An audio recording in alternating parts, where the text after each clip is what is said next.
بسم اللہ الرحمن الرحیم۔ السلام علیکم، ہمارے چینل میں خوش آمدید۔ آج میری سہاگ رات تھی اور میرا کمرے میں جانے کو دل نہیں کر رہا تھا کیونکہ میری شادی زبردستی ایک کمال لڑکی سے کروا دی گئی تھی جو صرف 5 جماعتیں پڑھی تھی اور شکل و صورت کی بس واجبی سی تھی۔ میں یہ رشتہ اس کی عام سی شکل و صورت ہونے کے باوجود بھی قبول کر لیتا، لیکن جس طرح اس رشتے کو دھوس دھمکی سے کروایا گیا تھا اس سے میرا دل بہت خراب ہوا۔ میں باہر صحن میں بچھی چارپائی پر لیٹا کئی سگریٹ پھونک چکا تھا، لیکن 1-2 سگریٹ پینے کے بعد جو طبیعت خوشگوار ہوتی ہے وہ بجائے خوشگوار ہونے کے مزید ابتری کی طرف جا رہی تھی۔ میرا حلق شدید کڑوا ہو چکا تھا اور سینے تک اس کی کڑواہٹ پھیل چکی تھی۔ ایک دل چاہتا کہ گھر سے باہر نکل جاؤں، لیکن گھر مہمانوں سے بھرا ہوا تھا اور میں نہیں چاہتا تھا کہ کوئی بدمزگی پیدا ہو۔ میں ابھی کروٹ موڑ کر لیٹا ہی تھا کہ اچانک امی نے میرے کندھے کو ہلایا تو میں نے پلٹ کر ان کی طرف دیکھا تو وہ دبی آواز میں ایسے بولی جیسے کوئی اور نہ سن لے، لیکن میں ان کی سنی انسنی کر کے دوسری طرف دیکھنے لگا تو وہ میرے قریب آ کر بیٹھ گئیں۔ اسد، یہ کیا طریقہ ہے؟ تم ابھی تک کمرے میں کیوں نہیں گئے؟ آدھی رات سے اوپر وقت ہو گیا ہے، دلہن انتظار میں ہوگی۔ امی، کیا اس بارے میں بھی آپ کی مرضی چلے گی؟ میں نے ان کی طرف غصے سے دیکھا تو وہ ہڑبڑا کر میری طرف دیکھنے لگی۔ یہ کیسی باتیں کر رہے ہو؟ اس میں میری یا کسی کی مرضی کا کیا دخل؟ اس چیز کو تمہیں خود سمجھنا چاہیے۔ تم کوئی چھوٹے بچے نہیں ہو کہ فضول بحث کر رہے ہو۔ میں بحث نہیں کر رہا امی، میں آپ سے سمپل ایک سوال کر رہا ہوں کہ کیا آپ مجھے اپنے کمرے میں بھی اپنی مرضی سے ہی بھیجیں گی؟ نہیں، میں بھلا تم پر اپنی مرضی کیوں مسلط کروں گی اسد؟ کیا بچوں والی باتیں کر رہے ہو؟ بچوں والی باتیں میں نہیں، آپ کر رہی ہیں۔ جب آپ جانتی ہیں کہ میرا کمرے میں جانے کو دل نہیں کر رہا تو پھر آپ مجھے کیوں کہہ رہی ہیں؟ میں تمہیں اس لیے کہہ رہی ہوں کہ تم اس وقت بچے کی طرح ضد کر رہے ہو۔ ساری برادری گھر میں موجود ہے، ان میں سے کچھ ہمارے سجن اور زیادہ تر ہمارے دشمن ہیں۔ تم کیوں چاہتے ہو کہ یہ مجھ پر ہنسیں؟ میں کیوں چاہوں گا کہ کوئی آپ پر ہنسے؟ آپ بھی کمال باتیں کر رہی ہیں امی۔ اگر تم چاہتے ہو کہ یہ دشمن مجھ پر نہ ہنسیں تو پھر تم یہاں اس وقت کیوں لیٹے ہو؟ کتنی ہی رشتہ دار خواتین آنکھوں میں مجھ سے پوچھ چکی ہیں کہ دلہا میاں اب تک یہاں پر کیوں لیٹا ہے، اپنے کمرے میں کیوں نہیں گیا؟ اب تم بتاؤ میں انہیں کیا جواب دوں؟ ان خواتین کو آرام نہیں لگتا، ان سے آپ کہتی کیوں نہیں ہیں کہ سو جائیں، آرام کریں اور صبح اپنے گھروں کو روانہ ہوں؟ ہم پہ کیمرے لگا کر بیٹھنے کا کیا مقصد ہے امی؟ اسد، تم شاید کسی اور دنیا میں رہتے ہو، لیکن مجھے یہیں انہی لوگوں کے درمیان رہتے ہوئے اپنی زندگی گزارنی ہے۔ میں بھلا کسی کو جانے کا کیسے کہہ سکتی ہوں؟ کیوں تم ایسی اٹھ پٹانگ باتیں کر رہے ہو جن کا کوئی مقصد نہیں ہے؟ پھر وہ اپنی طرف اپنی جٹھانی کو آتا دیکھ کر خاموش ہو گئیں اور مجھے بھی الرٹ کرنے کے لیے میرا بازو دباتے ہوئے آنکھوں میں اشارہ کر کے بتانے لگی کہ سنبھل جاؤ۔ لیکن میں شدید کوفت کا شکار ہو چکا تھا۔ مجھے ان باتوں سے کوئی فرق نہیں پڑتا تھا کہ کوئی کیا سوچ رہا ہے۔ اتنے میں تائی امی میرے سر پر آ کھڑی ہو گئیں۔ ارے اسد، کیا بات ہے؟ تم اس طرح یہاں پر کیوں لیٹے ہوئے ہو؟ زلیخا، سب ٹھیک تو ہے نا؟ تم ماں بیٹے اس وقت کیا راز و نیاز کر رہے ہو؟ امی ایک دم سے بولیں، وہ اسد کے سر میں درد ہے تو میں نے سوچا کہ اس کا سر دبا دوں۔ ارے بھائی، یہ سر دبانے کا وقت تو نہیں ہے، پیناڈول دو، اس اور کمرے میں بھیجو۔ تو امی نے ایک دم بات بناتے ہوئے کہا، ہاں چلا جائے گا، میں بس 1 کپ چائے بنا کر دے دوں، بھیجتی ہوں۔ ارے تم رہنے دو، میں نائلہ سے کہتی ہوں اس کے لیے چائے بنا دے گی اور اس کے کمرے میں ہی بھجوا دے گی۔ چلو اسد، تم جاؤ اپنے کمرے میں۔ تو میں نے انتہائی غصے سے امی کو دیکھا جو مجھ سے نظریں چراتے ہوئے آہستہ سے بولیں، ہاں بھابھی، جاتا ہے، آپ جائیں، میں بھیجتی ہوں۔ تو وہ انتہائی منہ بناتے ہوئے وہاں سے چل دیں۔ تو امی میری طرف دیکھ کر بولیں، اب تو اٹھ جاؤ، کیا چاہتے ہو کہ خاندان کی ایک عورت آ کر تم سے اور مجھ سے پوچھے تب اٹھو گے کیا؟ اپنا نہیں تو کم از کم میری عزت کا خیال کرو۔ امی، ساری زندگی آپ مجھے اس عزت کے ڈراوے دیتی رہی ہیں اور بدلے میں آپ نے میری عزت 2 کوڑی کی کر کے رکھ دی ہے۔ میں اپنے کپڑے جھاڑ کر اٹھا کیونکہ میں جانتا تھا کہ میں اگر ادھر ہی لیٹا رہا تو امی میری جان نہیں چھوڑیں گی، بلکہ ہو سکتا ہے کہ تھوڑی دیر کے بعد تائی امی بھی میرے سر پر آ کر سوار ہو جائیں، جو کہ میں نہیں چاہتا تھا۔ سچ تو یہ ہے کہ میں اپنی زندگی کے ان تمام رشتوں سے اس قدر بیزار ہو چکا تھا کہ میرا کسی کی طرف بات کرنا تو دور کی بات، دیکھنے کو بھی دل نہیں کر رہا تھا۔ میں جانتا تھا کہ کمرے میں جائے بغیر میرا اس گھر میں سانس لینا دوبر ہو جائے گا، اسی لیے چاروں ناچار میں کمرے میں گیا۔ کمرے کا دروازہ کھلتے ہی میری پہلی نظر ہی جب سیج پر بیٹھی لال کپڑوں میں ملبوس اس لڑکی پر پڑی تو دل کے تمام جذبے جو پہلے ہی سرد تھے اب تو جیسے نیم جان ہو گئے۔ میں نے دروازے کو بند کیا اور کسی ہارے ہوئے جواری کی طرح اندر داخل ہوا۔ میری موجودگی محسوس کرتے ہی وہ کچھ سمٹ کر بیٹھ گئی، لیکن وہ عجیب بے ڈھنگے انداز میں بیٹھی ہوئی تھی۔ گھونگھٹ کو دونوں ہاتھوں سے ایسے پکڑ لیا جیسے خدا نخواستہ میں کھینچ کر پھینک دوں گا۔ جانے کیوں طبیعت بدمزہ سی ہو گئی۔ میں نے اسے دیکھنے کے لیے ہاتھ آگے کیا کہ دیکھوں تو صحیح کیا شاہکار ہے، لیکن جو ہی گھونگھٹ الٹا تو دل چاہا میں زور سے اپنی آنکھیں میچ لوں۔ ایک تو اس کا رنگ سانولا تھا اور اوپر سے اس نے میک اپ کے تیز رنگوں کو اپنے چہرے پر ایسے تھوپ رکھا تھا کہ پہلی ہی نظر میں دل پر ایک خفقان سا آ گیا تو میں ایک دم سے اس پر چیخ پڑا۔ یہ کیا کر رکھا ہے اپنے چہرے پر؟ اتنا تیز میک اپ کون کرتا ہے؟ تو بجائے میری بات پر وہ پریشان ہوتی، وہ مسکرا کر شرمانے کی ایکٹنگ کرنے لگی اور پھر اپنی باریک آواز میں بولی، دلہنوں کا تو ایسا ہی میک اپ ہوتا ہے نا۔ اس کا لب و لہجہ بھی مکمل پینڈو والا تھا۔ اس کی آواز سن کر جو دل میں تھوڑی بہت گنجائش نکل سکتی تھی وہ بھی ختم ہو گئی، تو میں چیخ کر بولا، دلہنیں میک اپ کرتی ہیں، میک اپ کے نام پر پینڈ نہیں کرتی۔ جاؤ جا کر یہ منہ دھو اور کپڑے چینج کرو۔ تو وہ بجائے بات سمجھنے کے الٹا بولی کہ اتنا مہنگا میک اپ پارلر جا کر کروایا ہے، ایک دم سے سارا منہ کیسے دھو لوں؟ تو میں نے غصے سے دانت پیستے ہوئے کہا، تو ایسا کرو آدھا منہ ابھی دھو لو اور آدھا صبح دھو لینا، ٹھیک ہے؟ لیکن خدا کا واسطہ ہے مجھے چہرہ دوبارہ مت دکھانا۔ یہ کہہ کر میں وہاں سے اٹھ گیا تو دل چاہا فوراً باہر نکل جاؤں، لیکن میں جانتا تھا کہ امی اور تائی دونوں ہی مجھ پر پہرا رکھے ہوئے ہیں۔ مجھے باہر نکلتا دیکھ کر وہ میرے پیچھے لٹ لے کر پڑ جائیں گی، اسی لیے میں نے بیڈ سے اپنا تکیہ لیا اور صوفے پر آ کر لیٹ گیا۔ اس رات کے لیے میں نے کیا کیا نہیں سوچ رکھا تھا، لیکن میرے سارے خواب اتنی بری طرح سے چکنا چور ہو جائیں گے یہ تو میں نے کبھی سوچا بھی نہیں تھا۔ میں ابھی کڑ کڑ کر یہی سوچ رہا تھا کہ اچانک کمرے میں ایک عجیب سی آواز پیدا ہوئی تو میں نے پلٹ کر دیکھا، وہ بار بار اپنی ناک سے عجیب سی آوازیں نکال رہی تھی۔ تو میں نے انتہائی ناگوار انداز میں اس کی طرف دیکھا تو وہ میری طرف ہی دیکھ رہی تھی۔ مجھے ایسے لگا جیسے مجھے متوجہ کرنے کے لیے اس نے ایسے کیا ہے، لیکن میرے چہرے پر غصہ دیکھ کر اب اس کی ناک سے آوازیں نکلنا بند ہو گئیں تو میں بھی گہری سانس لے کر سونے کی کوشش کرنے لگا۔ لیکن تھوڑی دیر بعد ہی مجھے ایسا لگا جیسے ایک اور قیامت میرے سر پر آن ٹوٹی ہو۔ وہ سوتے ہوئے خراٹے لے رہی تھی تو میں بوکھلا کر ایسے اٹھا جیسے مجھے کسی سانپ نے کاٹ لیا ہو۔ میں دونوں ہاتھ سر پر رکھ کر اسے دیکھنے لگا۔ وہ خراٹے اتنی زور زور سے لے رہی تھی کہ میری نیند تو رخصت ہوئی سو ہوئی، میرا سکون بھی برباد ہو گیا۔ میں کافی دیر بیٹھ کر اس کا انتظار کرتا رہا کہ شاید یہ خراٹے رک جائیں، لیکن جب یہ ممکن نہ ہوا تو میں اٹھ کر اس کے قریب گیا اور اس کو کندھے سے جھنجھوڑ کر اٹھا دیا تو وہ اتنے برے طریقے سے ہڑبڑا کر اٹھی کہ اسے دیکھ کر ایک بار پھر میرا دل متلانے لگا۔ کیا ہوا کیا ہوا؟ وہ تیزی سے بولی۔ تو میں نے اس سے کہا کہ کچھ نہیں ہوا، تم خراٹے لے رہی ہو اور مجھے نیند نہیں آ رہی، کروٹ کے بل لیٹو۔ تو وہ منہ بناتے ہوئے بیٹھ گئی تو میں وہاں سے اٹھ کر پھر صوفے پر آ کر لیٹ گیا۔ اس قدر بے چینی تھی کہ دل کرتا تھا کہ بیٹھ کر چیخیں مار مار کروں۔ کون کہتا ہے کہ خاندانی روایات پر صرف بیٹیاں قربان ہوتی ہیں، جبکہ سچ تو یہ ہے کہ بیٹے بھی اتنی ہی قربانی دیتے ہیں، لیکن یہ اور بات ہے کہ ان کی قربانی کو کبھی سمجھا ہی نہیں گیا۔ میری امی کی یہ دوسری شادی تھی۔ میں اس وقت صرف 5 سال کا تھا۔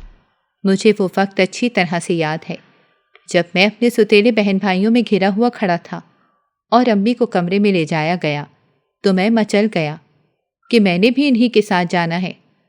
تو میرے ستیلے بھائی بہن مجھ پر ہنسنے لگے اور پھر طرح طرح سے تکلیفیں دینے لگے۔ وہ سب مجھ سے عمر میں کافی بڑے تھے۔ میں روتے روتے گھوم گھوم کر ان کے چہرے دیکھنے لگا جہاں پر مجھے اپنائیت کی کوئی جھلک نظر نہیں آ رہی تھی۔ وہ سب مجھے ایک کمرے میں لے گئے اور کمرے میں دھکا دے کر دروازہ باہر سے بند کر دیا اور کمرے کی لائٹ بھی آف کر دی۔ یہ پہلا دن تھا اس گھر میں میرا جس نے مجھے رلا دیا۔ ایک تو خوف اس بات کا تھا کہ میں امی سے الگ کر دیا گیا ہوں، اور دوسرا خوف اس کمرے کا تھا جس میں اندھیرا ہی اندھیرا تھا۔ تھوڑی دیر بعد چاند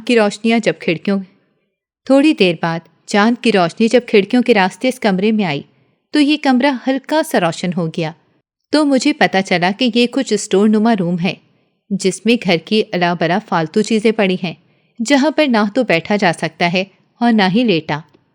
مجھے یہاں پر کھڑے ہوئے تقریباً 1 گھنٹے سے اوپر ہو گیا تھا۔ چیخ چیخ کر میرا گلا بیٹھ گیا تھا۔ میں کافی دیر سے دستک دیتے دیتے تھک کر وہیں دروازے کے پاس بیٹھ گیا۔ روتے روتے میری حالت بری ہو گئی، اور دکھ اس بات کا تھا کہ اتنے رونے کے باوجود میری ماں میرے پاس نہیں آئی۔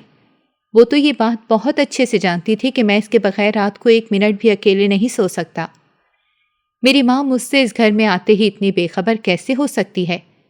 میرا یہ ننھا سا دل ماننے کو تیار ہی نہیں تھا کہ میری ماں مجھے بھول گئی ہے۔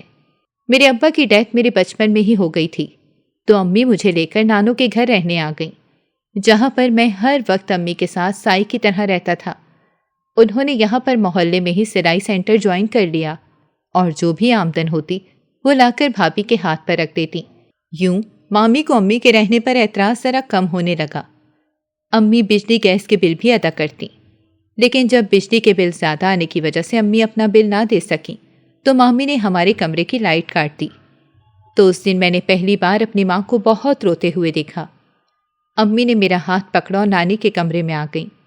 ان سے شکایت کرتے ہوئے کہنے لگیں، کتنی شدید گرمی ہے کمرے میں، کمرہ بھی چھوٹا ہے، میرے کمرے میں صرف 1 بلب اور 1 پنکھا چلتا ہے، اس پر بھی آپ کی بہو کو اعتراض ہے، اور آج تو وہ حد سے گزر گئے کہ میرے کمرے کی لائٹ ہی کاٹ دی۔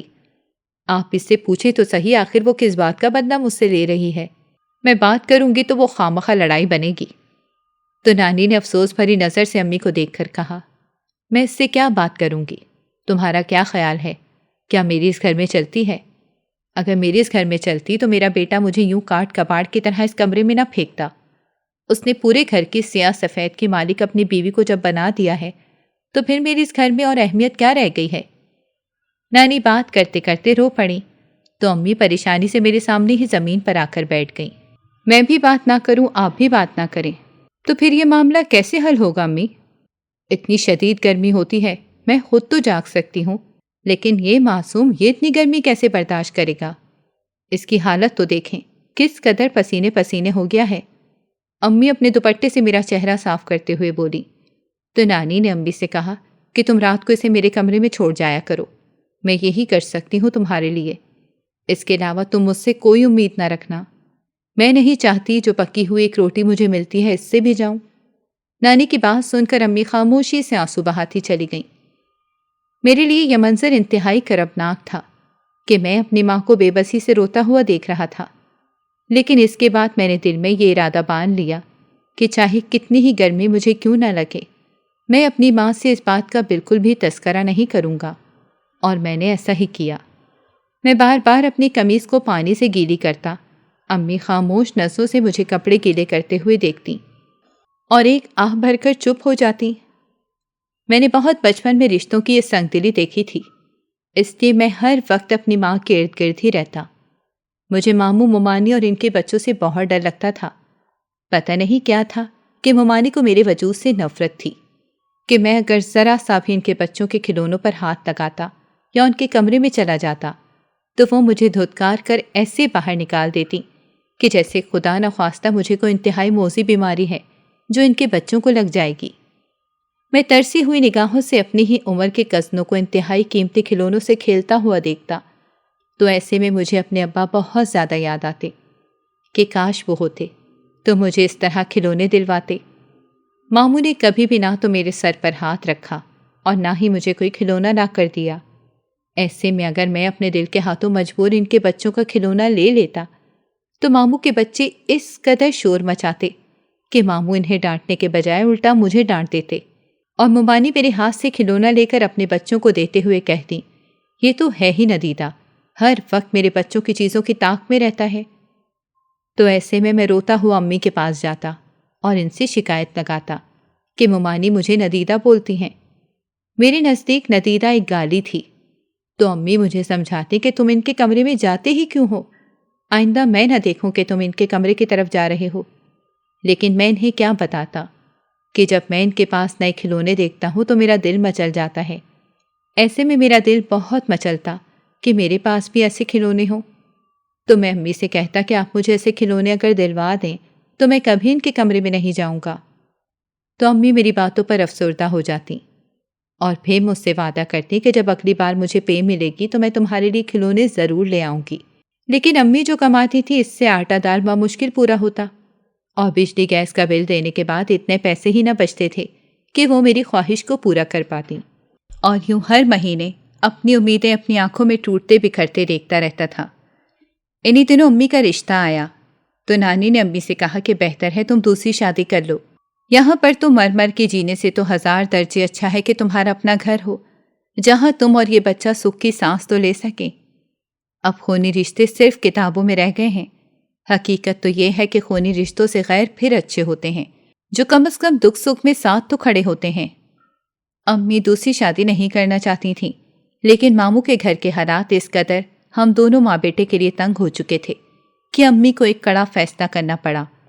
لیکن امی نے یہ شرط رکھی کہ وہ مجھے ساتھ رکھیں گی، کیونکہ وہ اچھے سے جانتی تھیں کہ اگر میں یہاں رہا تو یہ مجھے گلی کے کتے جتنی بھی عزت نہیں دیں گی اور اپنے بچوں کا نوکر بنا کر رکھ دیں گے۔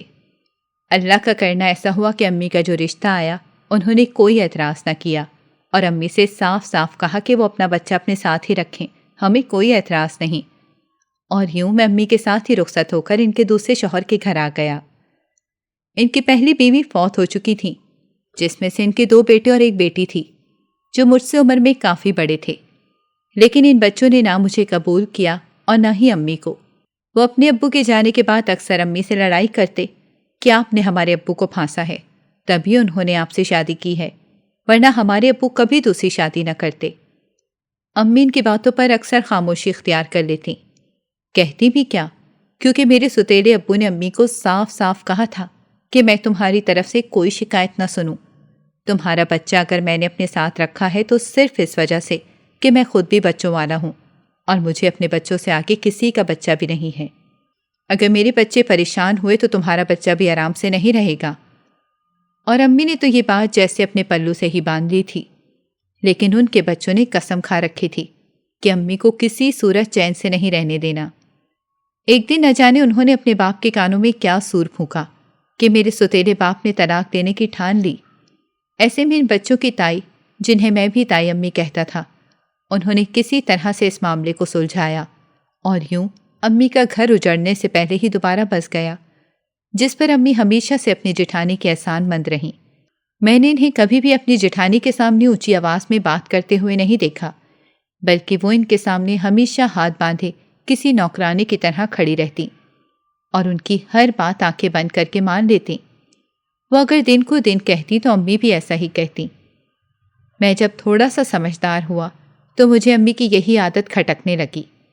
وہ ضرورت سے زیادہ انہیں اولیت دیتی، لیکن میرے سمجھانے کا کوئی اثر بھی امی کو نہ ہوتا، اور مجھے لگتا تھا امی کی حد سے زیادہ فرما برداری کسی دن بہت بڑے نقصان کا پیش خیمہ بنے گی، اور بالآخر امی کا یہ شدید جھکاؤ اور اپنی شادی شدہ زندگی کو قائم رکھنے کے لیے میرے ستیلے باپ اور اپنی جٹھانی کی حد سے زیادہ فرما برداری مجھے قربان گاہ تک لے آئی۔ دراصل تائی امی کی ایک بہن گاؤں میں رہتی تھی اور وہ چاہتی تھی کہ کسی طرح ان کی بیٹی کی شادی میرے ساتھ ہو جائے، لیکن میں کسی صورت بھی ان کی گنوار بیٹی کے ساتھ شادی کرنے پر رضامند نہ ہوا۔ میں نے امی سے صاف صاف کہا کہ تائی امی اگر اپنی بہن کے لیے کوئی بکرا ڈھونڈ رہی ہیں تو مجھ سے بڑے میرے ستیلے بھائیوں کو کیوں پسند نہیں کر لیتی، لیکن امی مجھے اس بات پر خاموش کروا دیتی۔ تو میں ان سے کہتا کہ امی، آپ نے اس چھت کے نیچے 2 وقت کی روٹی کھانے کے لیے ساری زندگی تو ڈر ڈر کر وقت گزارا ہے، اب آپ کیا مجھے بھی قربان کر دیں گی؟ تو امی میری بات سن کر پریشان ہو جاتی۔ وہ جانتی تھی کہ ساری زندگی کسی طرح اس گھر میں میرے حقوق پامال ہوتے رہے۔ یہ ٹھیک تھا کہ پیٹ بھر کر کھانا مجھے اور امی کو مل جاتا تھا، لیکن ہم دونوں ماں بیٹے کی ٹکے کی عزت اس گھر میں نہیں تھی، جس کا جب دل چاہتا ہم ماں بیٹے کو بے عزت کر دیتا۔ امی تو یہ سب سہنے پر اس لیے مجبور تھیں کہ وہ میکے میں اپنا وقت گزار چکی تھیں اور بہت اچھے سے جانتی تھیں کہ اگر ایک بار پھر وہ میکے جا کر بیٹھیں تو شاید اس بار ان کی بھابھی انہیں گھر میں گھسنے بھی نہ دیں گی، لہٰذا وہ ساری زندگی خود بھی چپ رہیں اور مجھے بھی خاموش کرواتی رہیں۔ لیکن اب میں اپنے پاؤں پر کھڑا تھا اور میں کسی صورت بھی اپنے خوابوں کو سودا کرنے کے لیے تیار نہیں تھا۔ میں نے امی سے صاف صاف کہہ دیا کہ میں پڑھا لکھا لڑکا ہوں اور اپنے لیے ایک پڑھی لکھی لڑکی کا خواب دیکھتا ہوں۔ وہ لڑکی بالکل گنوار ہے، نہ اسے اٹھنے کی تمیز ہے نہ بیٹھنے کی، لہٰذا میری طرف سے آپ انکار سمجھیں۔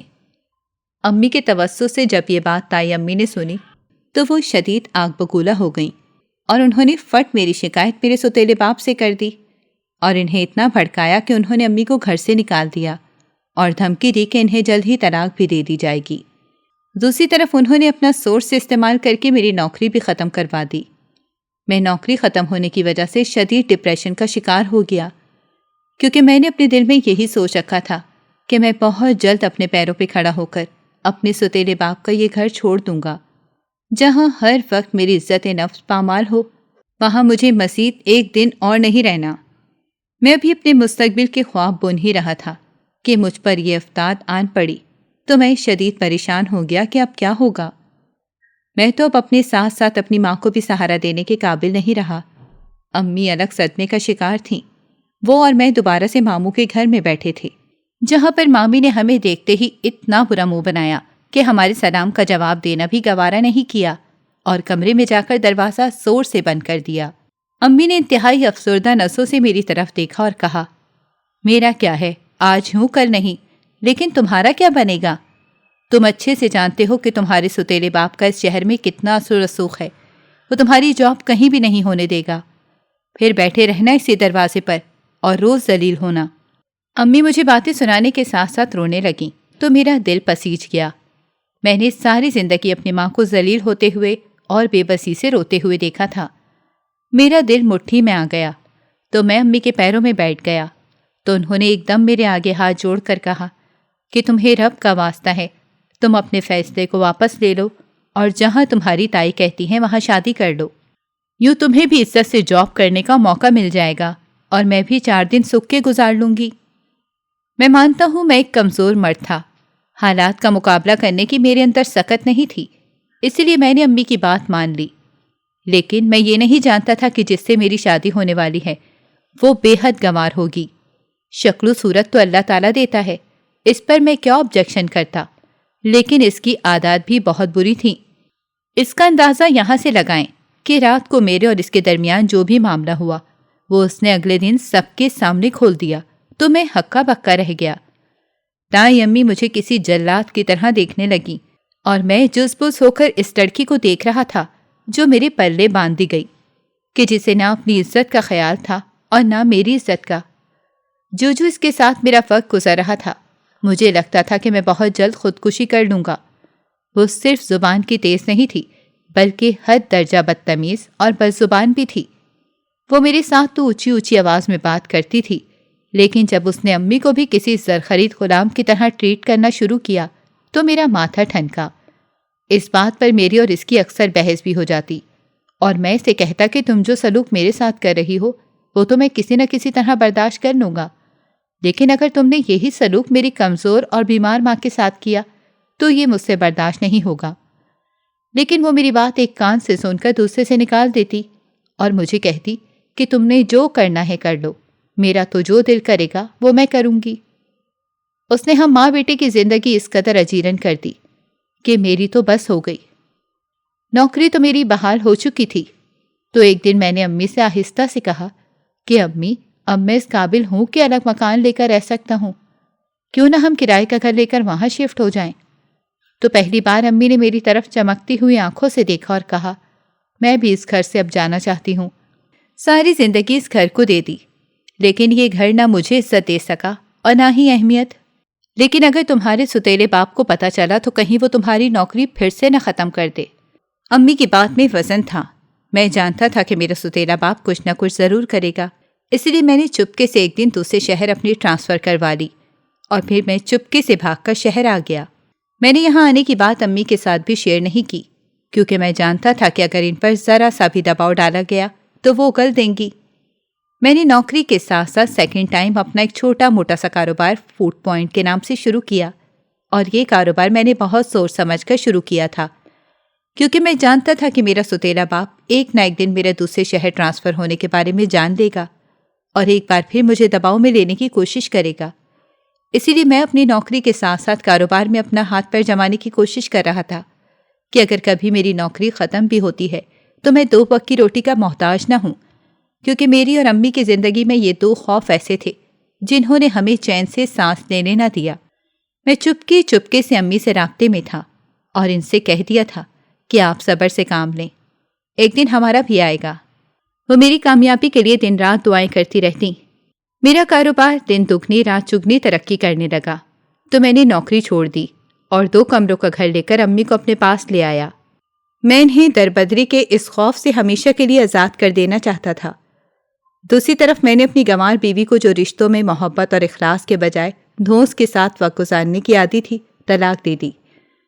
امی میرے ساتھ بہت خوش تھیں۔ پہلی بار ہم دونوں ماں بیٹا کھل کر سکون سے سانس لے پائے تھے۔ امی اب چاہتی تھی کہ میں جلد از جلد اپنا گھر بسا لوں، لیکن جب بھی لڑکی والوں کو پتہ چلتا کہ میں پہلے سے بھی شادی شدہ رہا ہوں تو کوئی لڑکی بھی مجھ سے شادی کے لیے تیار نہ ہوتی۔ لیکن ایک دن ہمارے محلے میں رہنے والی ایک آنٹی، جن کا پہلے دن سے ہی ہمارے گھر آنا جانا ہو گیا تھا، انہوں نے امی سے کہا کہ میری ایک ہی اکلوتی بیٹی ہے اور میں چاہتی ہوں کہ اس کی جلد از جلد شادی ہو جائے تاکہ میں سکون سے مر سکوں، کیونکہ مجھے کینسر ہے اور ڈاکٹر نے مجھے بتایا ہے کہ میرے دن تھوڑے رہ گئے ہیں۔ تو اگر آپ کا بیٹا مان جائے تو ہم ان دونوں کا نکاح کر لیں۔ اور پھر اپنی بیٹی کی تصویر امی کو دے دی کہ اگر آپ کا بیٹا رضامند ہو تو یہ تصویر اس کو دکھا دیجیے گا۔ رات کو جب میں گھر آیا تو امی نے آنٹی کی بیٹی کی تصویر میرے سامنے رکھی اور مجھے کہا کہ اس لڑکی کو دیکھ لو، اگر تمہیں پسند آئے تو میں رشتے کی بات کروں۔ تو میں امی کی بات پر حیران رہ گیا کہ آنن فانن لڑکی آپ کو کیسے مل گئی؟ تو امی نے مجھے سارا واقعہ بتایا کہ آج سامنے والی آنٹی ہمارے گھر آئی تھی اپنی بیٹی کا رشتہ لے کر۔ وہ بہت بیمار ہیں، انہیں کینسر ہے اور چاہتی ہیں کہ اپنی زندگی میں اپنی بیٹی کو بیاہ کر سکون سے مر سکیں۔ وہ یہ بات بھی جانتی ہیں کہ میں کافی عرصے سے تمہارے رشتے کی بات چلا رہی ہوں، مگر کہیں بات نہیں بن رہی، تو اسی لیے وہ ہمارے گھر آ گئیں۔ میں نے لڑکی کی تصویر دیکھی تو لڑکی تو واقعی نئے نقش کے لحاظ سے بہت ہی حسین تھی۔ مجھے وہ بہت پسند آئی۔ میں نے فوراً ہی ہاں کر دی اور پھر جمعے والے دن ہمارا نکاح ہو گیا اور آنٹی نے سادگی سے ہی رخصتی کر دی۔ تو میں اسے اپنے چھوٹے سے 2 کمرے والے گھر میں لے آیا۔ میں نے اپنا کمرہ اپنے ہاتھ سے سجایا تھا اور میں بہت خوش تھا۔ میں نے جو ہی حجلہ عروسی میں قدم رکھا اور جیسے ہی میں اس کے پاس گیا تو میری چیخیں نکل گئیں، کیونکہ اس لڑکی کے سر سے پیر تک پورے جسم پر الرجی تھی اور پیپ والے دانے بنے ہوئے تھے۔ اس کی نظر جب میرے چہرے پر پڑی، جہاں پر صرف بیزاری ہی بیزاری تھی، تو وہ روتے ہوئے بولی، میں جانتی ہوں کہ آپ کے ساتھ ایک دھوکہ ہوا ہے۔ دراصل امی بہت بیمار ہیں۔ انہوں نے آپ سے یہ بات تو چھپا لی کہ مجھے الرجی ہے، حالانکہ انہیں یہ بات نہیں چھپانی چاہیے تھی۔ میں نے تو بہت کہا تھا کہ آپ انہیں بتا دیں، لیکن ماں ہے نا، کسی نہ کسی طرح مجھے بیانے کی فکر میں یہ بات چھپا گئیں۔ لیکن میں آپ کو مزید پریشان نہیں کرنا چاہتی۔ اگر آپ چاہیں تو مجھے ابھی اور اسی وقت چھوڑ سکتے ہیں۔ اس کی نیلی نیلی آنکھیں آنسوؤں سے بھری ہوئی تھیں۔ پھر وہ اٹھی اور باہر جانے کے لیے جو ہی اس نے دروازہ کھولا، میں نے آگے بڑھ کر اس کے بازو کو پکڑ لیا تو اس کی آنکھوں میں امید کی ایک کرن سی مجھے نظر آئی۔ میں نے اسے آہستہ سے کہا، الرجی خدا نہ خواستہ کوئی موذی بیماری تو نہیں ہوتی، آخر اس کا کوئی نہ کوئی تو علاج ہوگا۔ میں تمہارا علاج کراؤں گا، تم غم مت کرو۔ میری اتنی حوصلہ افزا باتیں سننے کے بعد اس کے چہرے پر ایک مسکراہٹ سی آ گئی۔ میرے پاس بینک میں ٹھیک ٹھاک رقم تھی۔ میں نے شہر کے ایک اچھے اسکن اسپیشلسٹ سے رابطہ کیا اور یوں میں نے اس کا علاج شروع کروا دیا۔ مانا دوائی کی اپنی جگہ اہمیت ہوتی ہے۔ سچ تو یہ ہے کہ میری محبت اور بھروسے نے ایک ایسے جادوئی ٹونک کا کام دیا کہ جہاں اسے سالوں بعد ٹھیک ہونا تھا، وہ مہینوں کے اندر اندر ٹھیک ہوتی چلی گئی۔ اس کی نہ صرف الرجی ختم ہو گئی بلکہ جسم پر موجود دانے داغ دھبے بھی مٹ گئے، اور اب وہ ایک انتہائی حسین لڑکی کے روپ میں میرے سامنے کھڑی تھی۔ مجھے جو اس کی سب سے اچھی بات لگی وہ اس کا اخلاق تھا کہ اللہ نے جہاں اسے حسین صورت دی تھی وہاں اسے بہت اچھے اخلاق کا مالک بھی بنایا تھا۔ وہ میری عزت تو کرتی ہی تھی، لیکن وہ امی کی بھی بہت زیادہ عزت کرتی تھی، جس کی وجہ سے میں اللہ کا لاکھ لاکھ شکر ادا کرتا تھا کہ میری ماں کی زندگی میں کہیں تو سکھ کی گھڑی آئی۔ ناظرین، اگر آپ کو ہماری کہانی اچھی لگی ہے تو ویڈیو کو لائک کریں، شیئر کریں اور ہمارے چینل کو سبسکرائب کریں اگلی ویڈیو تک اجازت دیں. اللہ حافظ.